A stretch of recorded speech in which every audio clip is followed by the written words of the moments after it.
Maths news में आपका स्वागत है और आज हम एक चैप्टर करने वाले हैं रियल नंबर्स।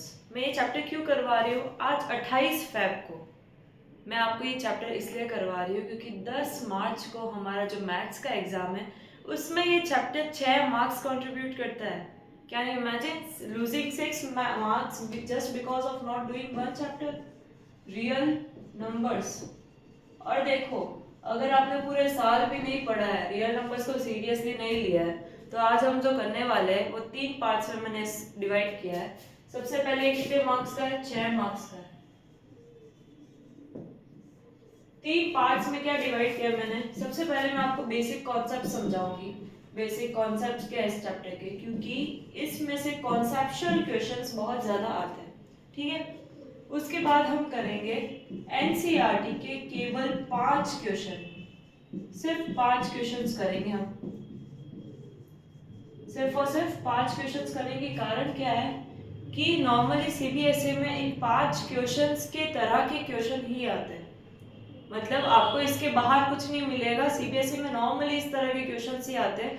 और उसके अलावा हम तीसरी चीज जो करने वाले हैं वो आपकी इस चैप्टर को एकदम अच्छे से स्ट्रॉन्ग बना देगा।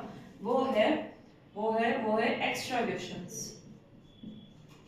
एक्स्ट्रा क्वेश्चंस जो हम लेने वाले हैं सैंपल पेपर से।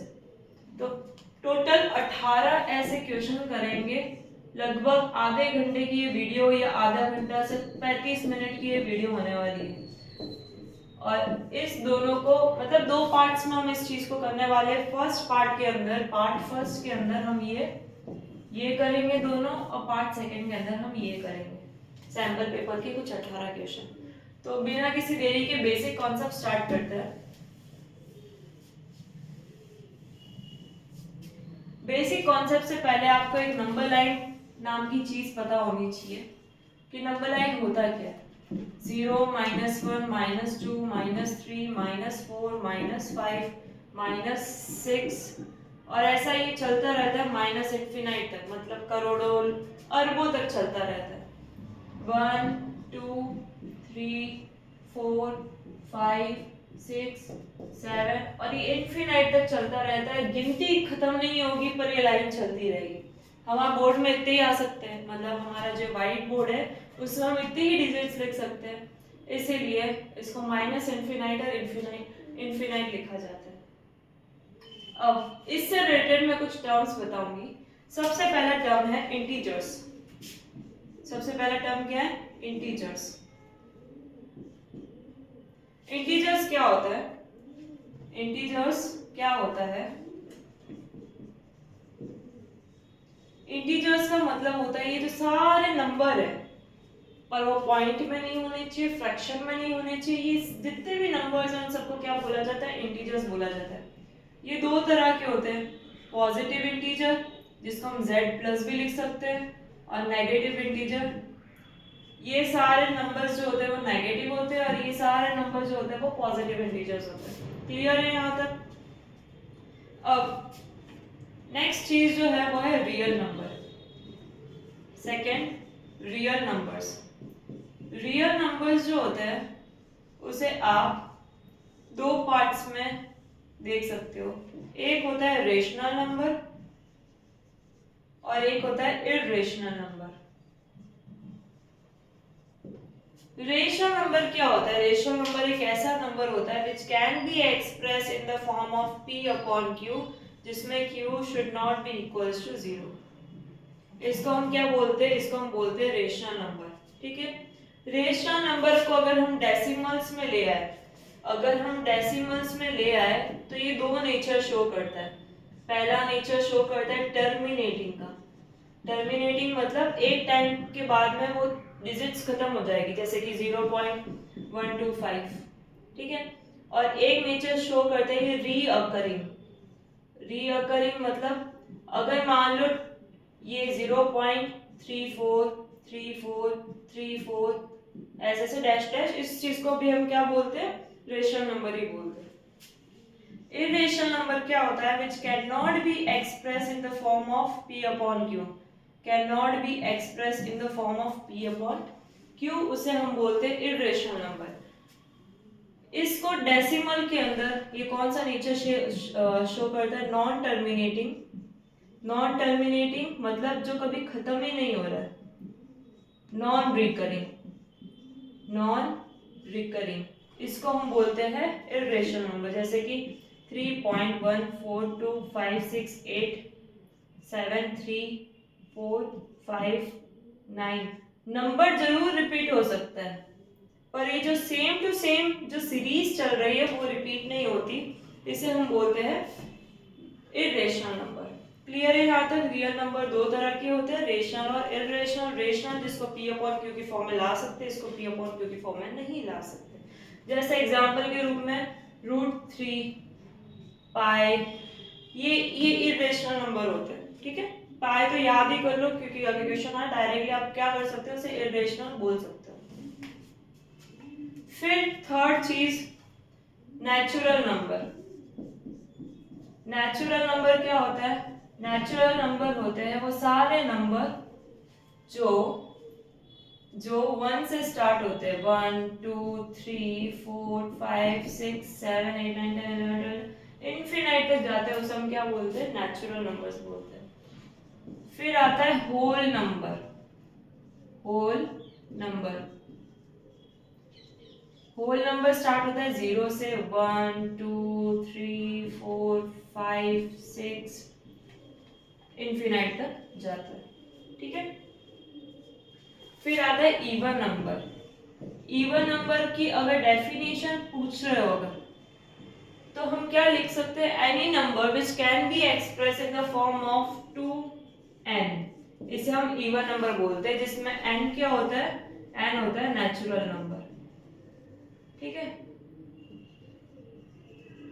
तो उसे हम क्या बोलते हैं? Even number. जैसे 2 2 जा 4, 2 1 जा 2, जैसे 0 2 4 6 8 10 तक, ये जितनी भी डिजिट्स होती है इवन नंबर होती है। ऑड नंबर क्या होती है? ऑड नंबर्स,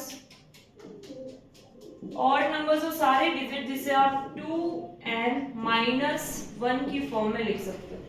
जैसे 2n, n मतलब नेचुरल नंबर, 1 जा 2 1 जा 2 -1 1, तो 1 3 5 7 9 11 चलता रहेगा। ऑड नंबर के बाद में हम दो और टर्म्स पढ़ेंगे, which is prime number.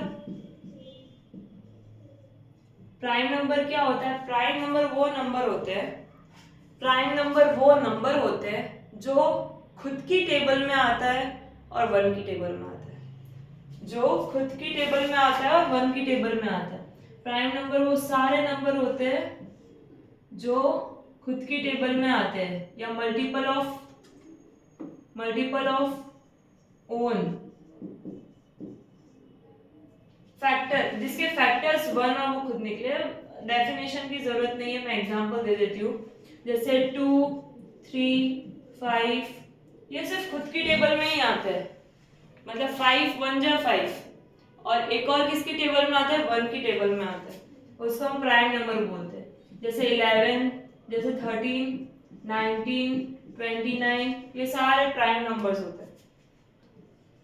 Composite क्या होता है? कंपोजिट नंबर, कंपोजिट नंबर वो नंबर होता है जो खुद की टेबल में नहीं आता, जो बाकियों की टेबल में भी आता है, जो प्राइम नहीं होता है। कंपोजिट क्या होता है? Opposite of prime. जो नंबर प्राइम नहीं होगा वो कंपोजिट नंबर होगा,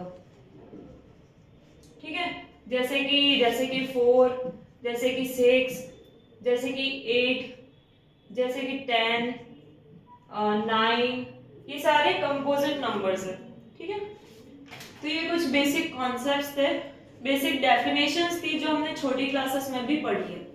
इसके बाद में हम कुछ कॉन्सेप्ट्स पे आते हैं। एक कॉन्सेप्ट को पढ़ना है। अब देखो 3 चीजें और बाकी है, Euclid's division lemma, factor tree और फंडामेंटल थ्योरम ऑफ अरिथमेटिक। ये 3 चीजें पढ़ के हम क्वेश्चंस पे आते हैं। सबसे फर्स्ट चीज यूक्लिड्स डिवीजन लेमा।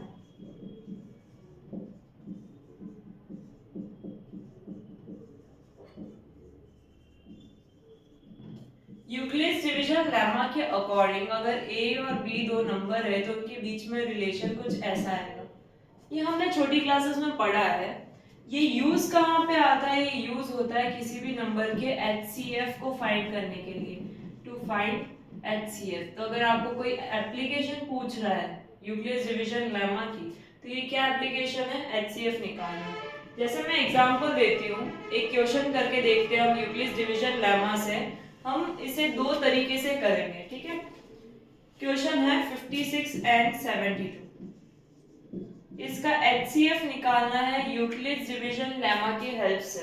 तो अब देखो 72 हम यहाँ रखेंगे, बड़ा डिजिट यहाँ रखेंगे। 56 को 1 से मल्टीप्लाई किया, कितने डिजिट्स बचेगी? 72, 56, 6, 16 बचेगा। फिर ये वाली डिजिट यहाँ आ जाएगी 56, और ये वाली डिजिट यहाँ आ जाएगी 16 इंटू 16 3 का क्या होता है? 48 प्लस 8। इसके बाद में अगेन ये वाली डिजिट आ जाएगी यहाँ पे, और ये वाली डिजिट आ जाएगी यहाँ पे। जब तक जीरो नहीं आए हमें ये चीज करती रहनी है, और लास्ट में जीरो आने पर ये वाली डिजिट होगी फर्स्ट वाली, इसे हम बोलते हैं HCF। तो HCF ऑफ 56 एंड 72 इज 8। आया समझ में?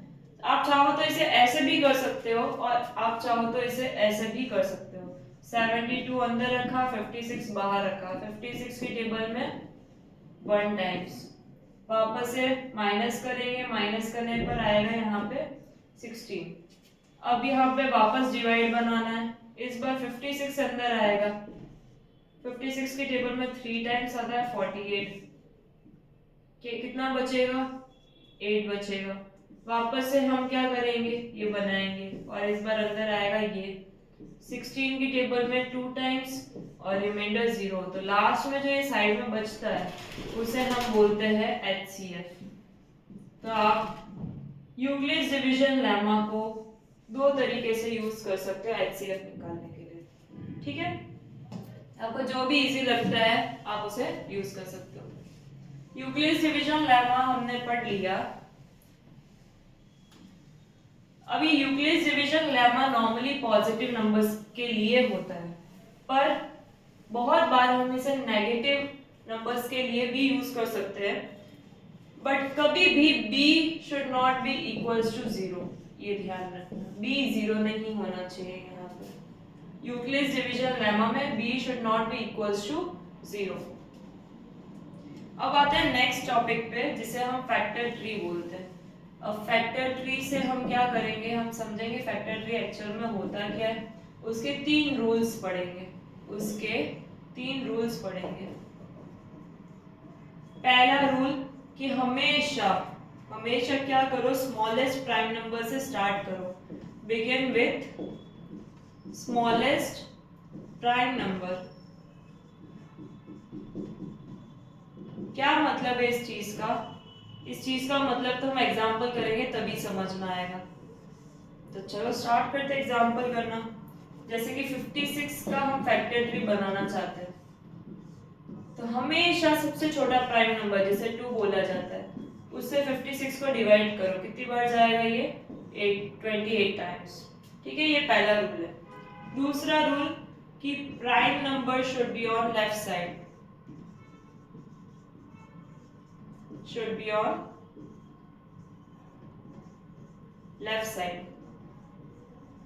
जो हम प्राइम नंबर्स लिखते हैं वो लेफ्ट साइड में होने चाहिए। एंड थर्ड रूल इज, जब तक आपका नंबर रिपीट हो रहा है, जब तक आप स्मॉलेस्ट नंबर से कर सकते हो, आपको करना है। जब तक स्मॉलेस्ट नंबर से डिवाइड नहीं होगा तब तक आप नेक्स्ट नंबर पे नहीं जा सकते। Do not move on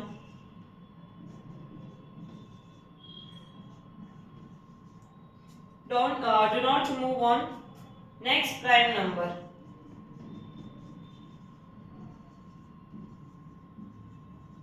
if it still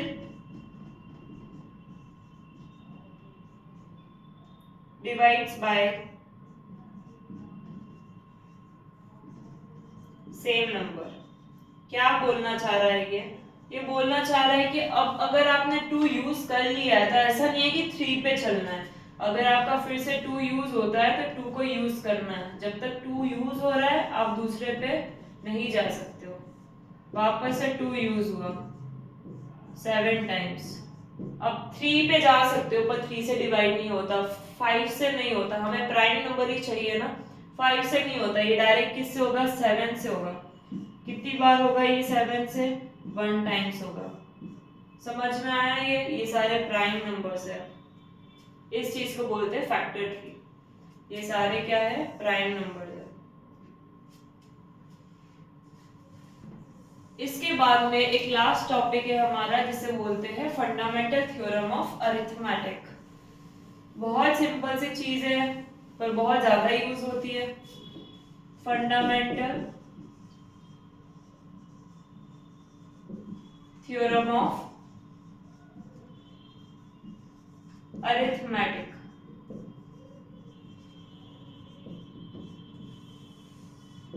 इसका क्या मीनिंग है? ये थ्योरम क्या है पहले ये समझते हैं। थ्योरम बोल रही है कि every composite number can be expressed in the form of product of prime number can be expressed as product of prime number और हर एक expression will be unique in itself।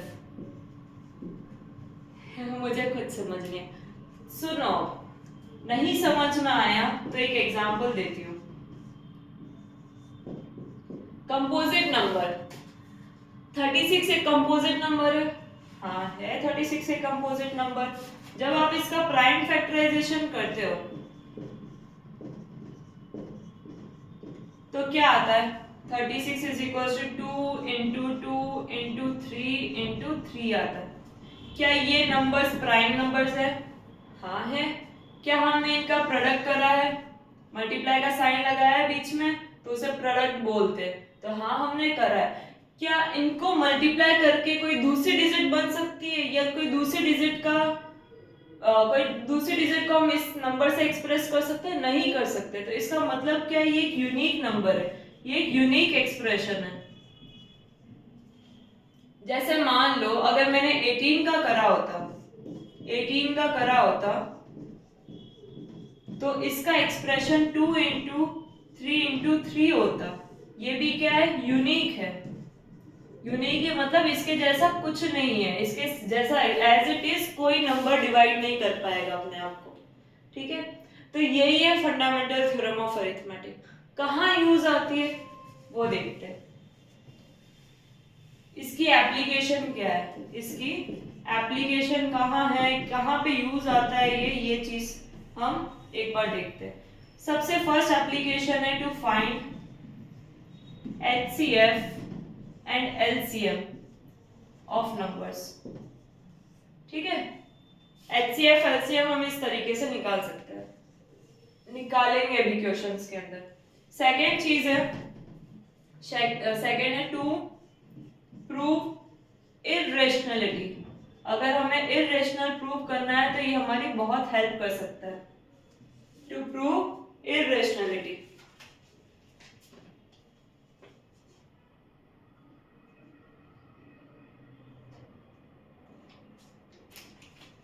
Third मतलब अब देखो ये चीज है ना, ये यहाँ पे यूज आएगी।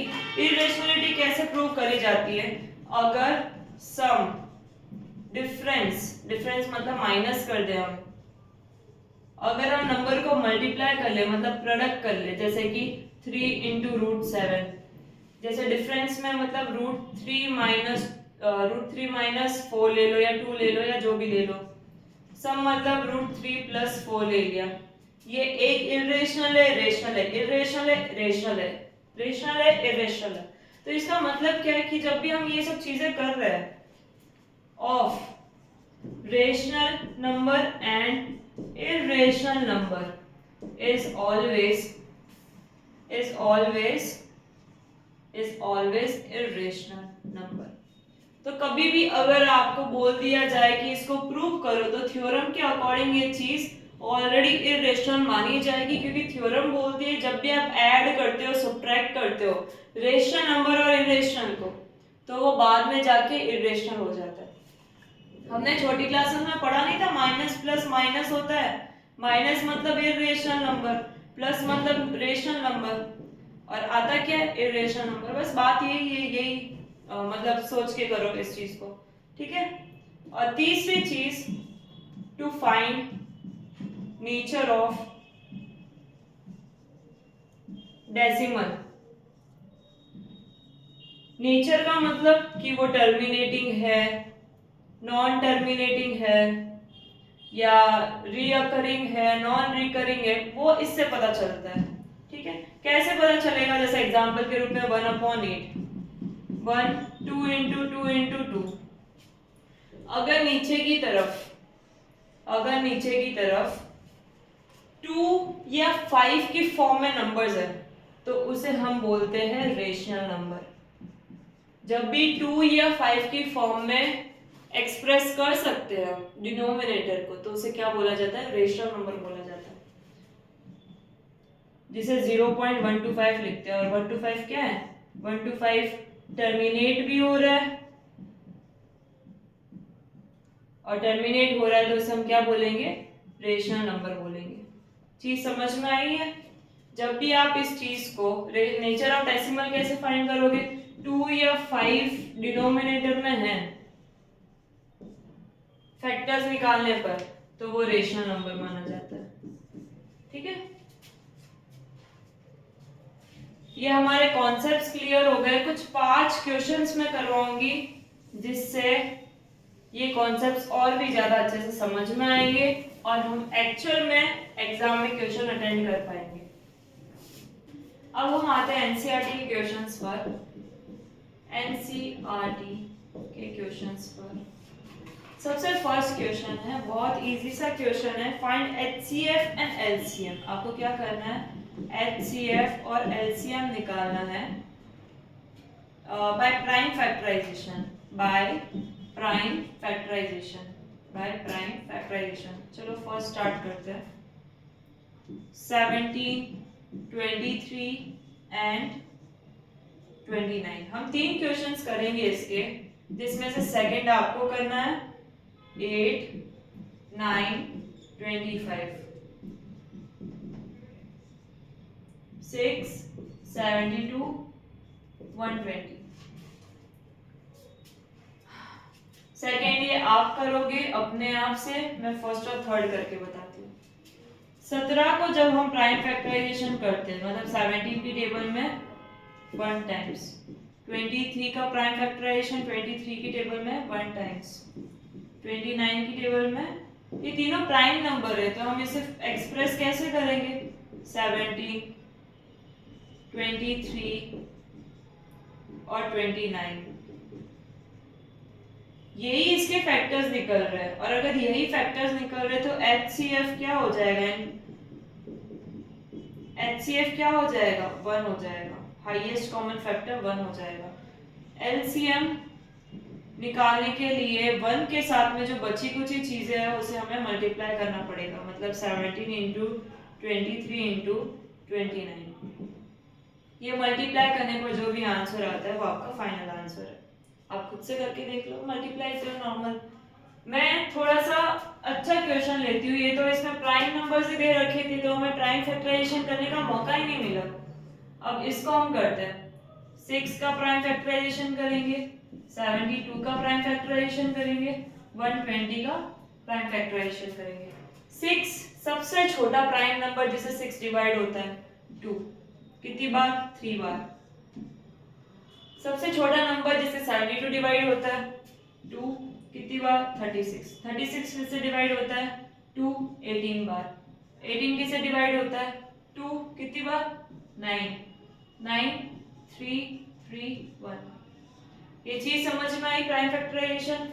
120 2 की टेबल में 60 टाइम, 2 की टेबल में 30 टाइम्स, 2 की टेबल में 15 टाइम्स, 3 की टेबल में 5 टाइम्स, 5 की टेबल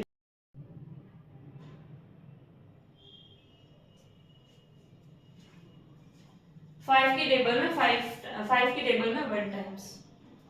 अब हम क्या करेंगे, 6 को लिख सकते हैं 2 इंटू 3, 72 को लिख सकते हैं 2 इंटू 2 इंटू 2 इंटू 3 इंटू 3, 120 को हम लिख सकते हैं 2 into 2 into 2 into 3 into 5।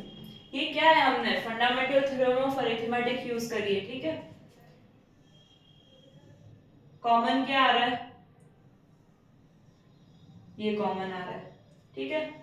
HCF क्या हो जाएगा इसका, 2 into 3 is equal to 6। LCM क्या होगा, अब देखो LCM क्या कहता है, LCM एडजस्ट करने वाला है। एडजस्ट करने वाला कैसा है, 3 के ग्रुप बन रहे हैं, चलो ठीक है, अच्छी बात है। 2 इंटू 3, 3 के ग्रुप बन रहे हैं तो अच्छी बात है, नहीं बन रहे हैं तो 2 के बना लेते हैं।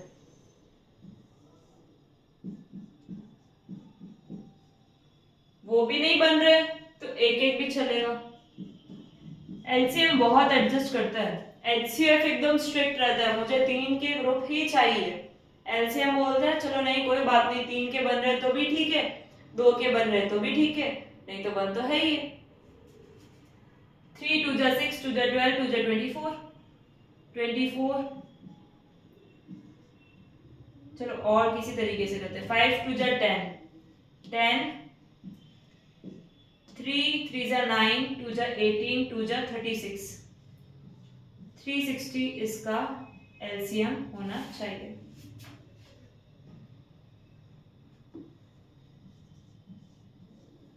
3 2 जा 6, 2 जा 12, 12 3 जा 12 and 4 36, 5 2 जा 10, 36 into 10 360। ये दो आपके आंसर है। क्लियर है फर्स्ट क्वेश्चन अच्छे से। सेकंड क्वेश्चन पे आते हैं। सो अब स्टार्ट करते हैं second question, and second question state that find HCF and LCM and verify relation. हमें HCF निकालना है, हमें LCM निकालना है और हमें वेरिफिकेशन करना है, ठीक है। नंबर क्या है, इसमें एक क्वेश्चन मैं करूंगी और एक क्वेश्चन आप करोगे। 510 and 92, 336 and 54। ये आपको मेरे साथ करना है फर्स्ट वाला क्वेश्चन, और सेकंड क्वेश्चन आपको खुद से ट्राई करना है। कमेंट सेक्शन में मुझे मेंशन करना है कि आपका आंसर आया है, नहीं आया, वेरिफिकेशन सही आया या नहीं आया, ठीक है। आप सिर्फ डन लिख के भेज दो ये क्वेश्चन करने के बाद में। सबसे पहले हम क्या करेंगे, प्राइम फैक्टराइजेशन करेंगे। इस चीज को हम प्राइम फैक्टराइजेशन बोलते हैं। 2 की टेबल में 255 टाइम्स आता है ये, 3 की टेबल में 85 टाइम्स आता है, 5 की टेबल में 17 टाइम्स और 17 की टेबल में 1 टाइम आता है। 2 की टेबल में ये 46 टाइम, 2 की टेबल में 23 टाइम और 23 की टेबल में 1 टाइम्स आता है। अगर मैं इसका फंडामेंटल थ्योरम ऑफ अरिथमेटिक के तरीके से लिखूं मैं इसे 2 इंटू 3 इंटू 5 इंटू 17, और 92 को मैं अगर लिखूं 2 इंटू 2 इंटू 23, तो HCF के नाम पे आपको क्या मिलेगा, सिर्फ एक 2। HCF के नाम पे आपको सिर्फ 2 मिलेगा। LCM क्या करता है, एडजस्ट करता है, 2 का है ठीक है कोई बात नहीं, फिर बचे कुचे भी ले लेगा वो, 3 5 17 2 और 23, वो किसी को बाकी नहीं छोड़ता है। कौन, LCM। 5 2 जा 10, 10 इंटू 17 170, 3 2 जा 6 23,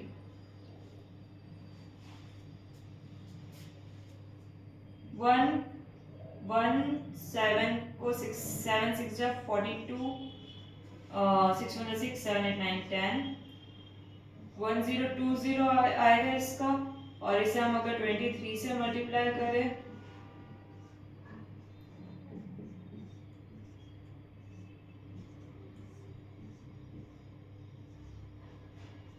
23460 एलसीएम निकलता है। क्लियर है यहाँ तक? इसके बाद हम करेंगे वेरिफिकेशन। वेरिफिकेशन के लिए आपको एक फॉर्मूला याद रखना है, और आपने अगर स्टार्टिंग में नोट्स बनाया है तो उस नोट्स में ये फॉर्मूला लिख दो बड़े बड़े अक्षरों में, क्योंकि ये फॉर्मूला बहुत जगहों पे यूज होता है। ठीक है, एचसीएफ हमारा आया था 2, एलसीएम आया था 23460, ए 510 था और बी 92 था। अगर मैं इसको मल्टीप्लाई करती हूँ 2 से तो ये मिलता है। अगर मैं 510 को मतलब 51 को 92 से मल्टीप्लाई करती हूँ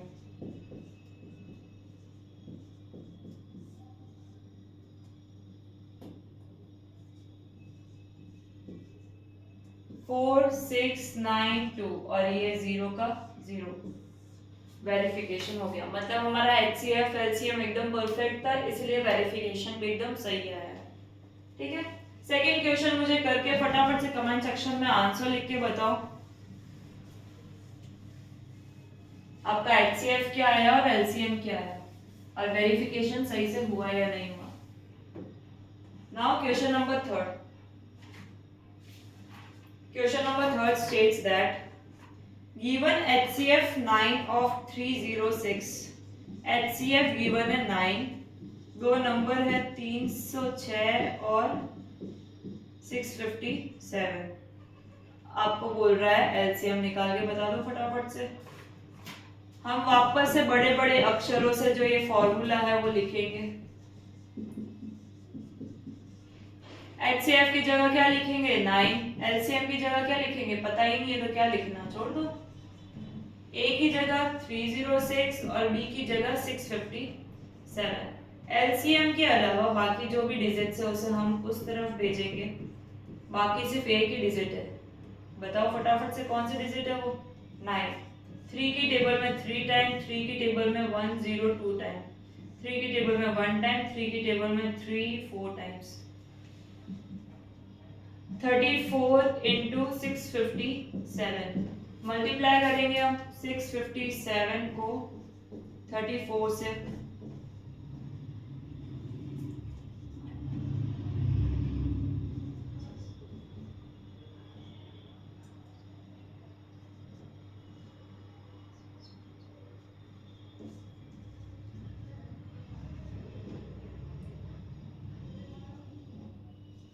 टू 338 इसका मल्टीप्लीकेशन आया। क्या आपका भी एलसीएम सेम आया सॉल्व करने पर? नहीं आया तो क्या गलती हुई? आप मुझे कमेंट सेक्शन में कोई भी डाउट पूछ सकते हो, I will answer for sure. Fourth question. अच्छा, fourth question is the most important question. इसमें से 3 मार्क्स का क्वेश्चन तो आता है, 3 मार्क्स, मेनली 3 मार्क्स का आता है, कभी कभी 2 मार्क्स का भी आ सकता है। ठीक है, तो इसमें क्वेश्चन में क्या बोल रहा है कि √3 को इर्रेशनल प्रूव करके बताओ। प्रूव करो कि √3 क्या है, इर्रेशनल नंबर है। तो देखो, इर्रेशनल प्रूव करने के लिए हम एज्यूम करते हैं, let's assume √3 is rational number. मान लो कि ये क्या है, रेशनल नंबर है। अगर ये रेशनल नंबर है तो √3 को आप a/b की फॉर्म में लिख सकते हो, जहां पे a और b दोनों ही नंबर क्या है, को प्राइम है। Now what is the meaning of को प्राइम नंबर? को प्राइम नंबर वो नंबर होता है, को प्राइम नंबर वो नंबर होते हैं जिनके बीच में कॉमन फैक्टर मतलब HCF से 1 आता है। ठीक है, तो A और B ऐसे, और रेशनल नंबर की जो मेन कंडीशन है P और Q वो को प्राइम होने चाहिए, नहीं तो वो रेशनल नहीं होता नंबर। ठीक है, √3BA। अब हम क्या करेंगे, स्क्वायरिंग बोथ द साइड्स करेंगे, स्क्वायरिंग बोथ द साइड्स करेंगे। क्यों करेंगे? क्योंकि हमें रूट को हटाना है। तो स्क्वायरिंग बोथ द साइड्स करने पर हमें मिलेगा a² और 3b²। अब यहाँ पे हम एक लाइन लिखेंगे कि 3 is factor of a square, then 3 will also be factor of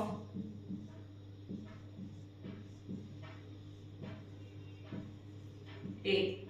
अगर 3 a स्क्वायर का फैक्टर हो सकता है तो 3 a का भी फैक्टर हो सकता है. नाउ लेट्स से कि यहाँ पे हमने एक नया इंटीजर लिया जिसका नाम लिया 3c.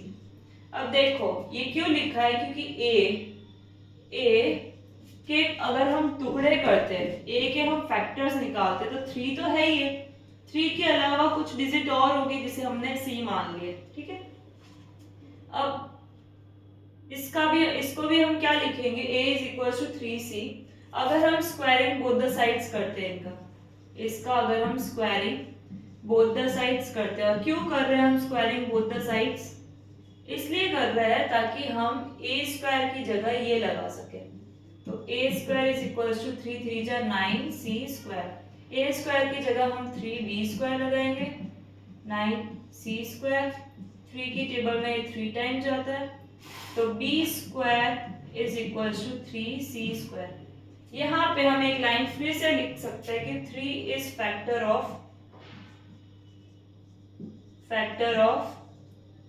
b square. अगर 3b स्क्वायर का फैक्टर हो सकता है then 3 is also factor of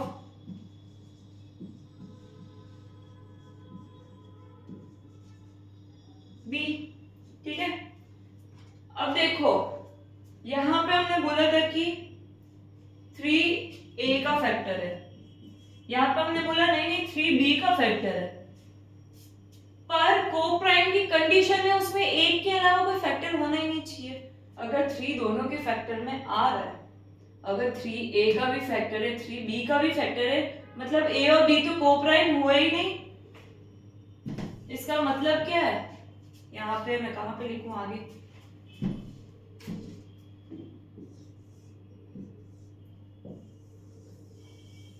यहां पे मैं लिख सकती हूं it means that 3 is factor of both a and b, so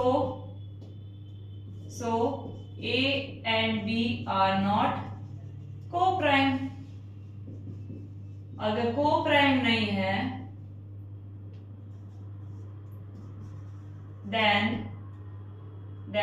a upon b is not equals to rational number. अगर ये रेशनल नंबर नहीं है, if a upon b is not rational number, तो a upon b जो √3 के बरोबर था वो भी क्या नहीं होगा, वो भी hence √3 is not rational number. Clear है यहाँ तक? तो ये इरेशनल ही होगा, अगर रेशनल नंबर नहीं होगा तो इरेशनल नंबर ही होगा. ये क्वेश्चन पक्का आता है, समझने में आपको बस 2 बार ही फिर से सॉल्व करना और आपके दिमाग में छप जाएगा. √3 की जगह कोई भी डिजिट आ जाए, बस आपको 3 3 3 जहां पे भी लिखा हुआ है उसकी जगह डिजिट चेंज कर देनी है. एज इट इज सॉल्यूशन करके आ जाओ, 3 मार्क्स से गवा के मत आना बस. क्लियर है यहाँ तक? अब एक और क्वेश्चन करते हैं, 5 minus √3 is irrational. 5 minus √3 is irrational, ये हमें प्रूव करना है. अच्छा, ये इसी का सेकंड पार्ट है 4th क्वेश्चन में. अब देखो मैंने ना 5 क्वेश्चन करवाने का प्रॉमिस करा था, मैं ये करवा रही हूँ, पर जो हम आगे के 18 क्वेश्चन करने वाले हैं उसमें अगर कोई भी प्रूव वाला क्वेश्चन आया कि that prove that √4 is irrational, prove that √5 is irrational, आपको ये खुद से करना है. जितनी बार आएगा आपको फिर से करना पड़ेगा. ठीक है, 5 minus √3 is irrational. तो लेट करते हैं, late assume 5 minus √3 is rational. पहले मान तो लेते हैं कि रेशनल है, फिर इरेशनल प्रूव कर देंगे। 5 minus root 3 can be expressed in the form of a upon b where a and b are co-prime number। ठीक है, अब मेरे को क्या करना है, अब मेरे को 5 ये जो प्लस में है उधर में इसको मैं माइनस में लेके आऊंगी, और ये जो माइनस में है उसे मैं प्लस में लेके जाऊंगी। मैंने जगह चेंज करी है। b 5b minus a is equals to root 3। we know that, हमने अभी जस्ट एक प्रूव किया है, we know that root 3 is not rational number. अगर रूट 3 रेशनल नंबर नहीं है तो उसके जो इक्वल्स टू में चीज है वो भी क्या होगी, then is also not rational number, hence a upon b is irrational number। अगर ये irrational है तो 5 minus root 3 is irrational number। Clear है? तो ये साधारण सा 2 मार्क्स का क्वेश्चन आ सकता है। इसमें आपको अगर गिवन है कि रूट 3 ऑलरेडी आपको बोल दिया है कि वो इरेशनल है तो आपको ये करनी है, नहीं है तो पहले रूट 3 को इरेशनल प्रूव करोगे फिर आगे का प्रोसेस करोगे जो मैंने इस क्वेश्चन में बताया। एक आखिरी क्वेश्चन इस वीडियो का, there is a circular path, एक सर्कुलर पाथ है around a sports field. Sonia takes 18 minutes, Sonia को 18 मिनट लगते हैं और रवि को 12 मिनट लगते हैं। अगर उन दोनों ने एक ही टाइम पे स्टार्ट किया है इस राउंड को कंप्लीट करना, तो बताओ वापस वो कब मिलेंगे। ऐसा क्वेश्चन जब भी आता है हम निकालते हैं एलसीएम। ठीक है, एक और पैटर्न बता देती हूँ। एक बेल 2 घंटे बाद बजती है, एक बेल 3 घंटे बाद बजती है। दोनों बेल एक साथ में बजी थी 12 बजे, तो बताओ वापस कितने टाइम बाद में वो वापस एक साथ में बजेगी। ऐसे क्वेश्चन आते हैं, आपको क्या करना है, एलसीएम निकालना है। 18 का प्राइम फैक्टराइजेशन करेंगे, 12 का प्राइम फैक्टराइजेशन करेंगे, 18 को 2 into 3 into 3 लिखते हैं, 12 को 2 into 3 into 2 लिखते हैं, एक कॉमन 2 कॉमन। एलसीएम अगर हमें निकालना है तो हम पहले 2 के ग्रुप लेते हैं और फिर बची हुई चीजें लिखते हैं। 3 2 जा 6 6 6 जा 36 मिनट्स, 36 मिनट्स बाद में वो वापस मिलेंगे। क्लियर है यहाँ तक? ये आपका लास्ट क्वेश्चन है। आई होप ये वीडियो आपको अच्छी लगी होगी। अगर आपको पसंद आई है वीडियो, ऐसी वीडियोस आप और चाहते हो तो मेक श्योर टू कमेंट, और आगे आने वाले 10 डेज तक मैं आपको पूरी अच्छी प्रिपरेशन करवा दूंगी। अगर आपने बिल्कुल स्टार्ट ही नहीं करी है प्रिपरेशन तो भी ये बिगिनर्स के लिए भी बहुत अच्छी वीडियोस होने वाली है, और सैम्पल पेपर्स के क्वेश्चन आ रहे हैं तो आप समझ जाना कि वीडियो सुपर हिट होने वाली है। तो thank you so much, make sure to subscribe my channel.